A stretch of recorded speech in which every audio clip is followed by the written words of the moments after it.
Hey guys, this is Eytan from Bavegang Sound Design, and today we're going to talk about mixing. So, one of the last things to be done in video production is the sound. It's usually divided into 4 parts with voices, sound effects, music, and mixing. In this video, I'll try to answer a few questions. What is mixing? Why do video creators need mixing? And how to improve the story through mixing. So before talking about mixing, let's take a step back and talk about the audio post-production process. As a sound designer, I don't have much control over the quality of the voices or the music that I receive from the client. I usually receive the audio files and have to use them to create the best mix possible. The audio work starts by watching the picture and going through all the notes that the director leaves. If the video contains voices, the most important thing is to make sure that they are clear. And I use tools like Isotope RX to clean up voices from noises like hiss and clicks, and anything that can distract the audience. Then I use dynamic tools like EQ and compression to make the dialogue shine. And I manually move the volume fader up or down according to the voice dynamics to make sure that the voices are balanced throughout the video.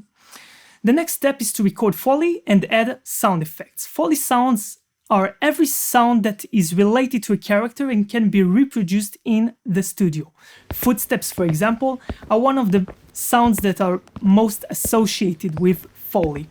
We used field recording, synthesizers, and audio libraries to create sound effects like car crashes, explosions, whooshes, and any abstract sound. All the sounds are recorded and added to the session and have to be modified, edited, and synchronized to match the picture. Then we have the ambiences. The ambiences are the atmospheric sounds. They include natural sounds like wind, leaves, rain, birds, room tones, and also unnatural atmospheres like horror and tension textures. The ambiences give the audience information about the scene's environment. For example, a scene with mountain climbers reaching Everest's peak will sound completely different to a scene of someone waiting for a cab in a busy metropolitan street. The last element is, of course, the music. In most commercial videos or low-budget film production, and even some high-quality commercials and documentaries, the director and video editor choose music tracks from royalty-free music libraries before starting the video editing. This is so they have the music as a rhythmic guide while editing.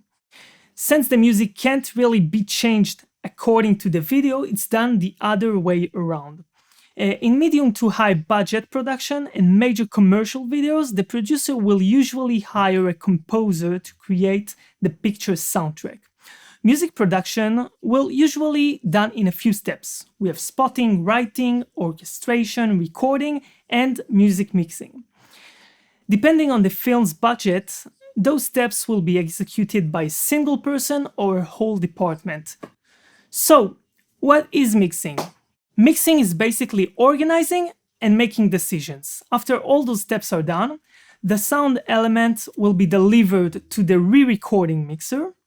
And depending on the budget, magnitude, and purpose of the film, the mixing can be done in a small editing suite or a full-sized mixing stage, which is like a theater meant for mixing film to cinema. One of the things to consider when mixing is the loudness requirement of the platform on which the video will be heard.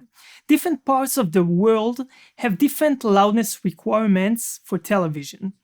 YouTube and Netflix also have requirements that must be met.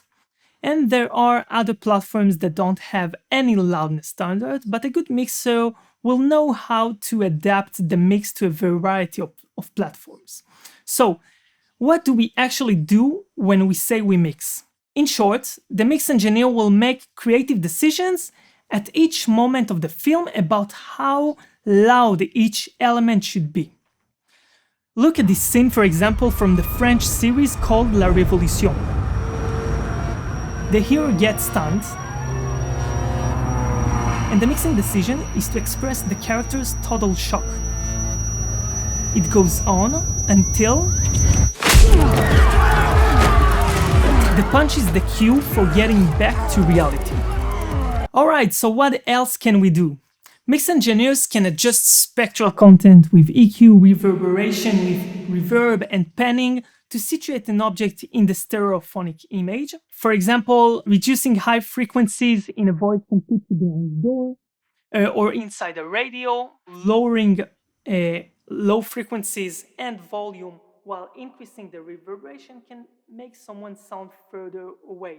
Increasing the low and high frequencies while adding compression and using panning can make someone's voice sounds like it talks directly into your ears. Also, more and more companies now release binaural plugins that allow you to manipulate the elements in the sound so that you hear them as if they were behind you, around your head, and even make them change elevation.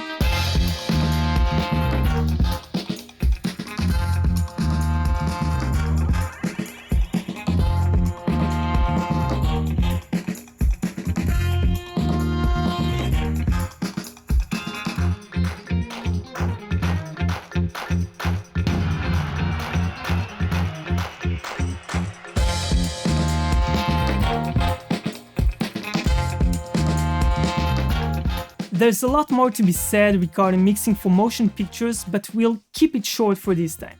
I hope you like this video. If you have any questions, please comment below and don't forget to click the like button and subscribe.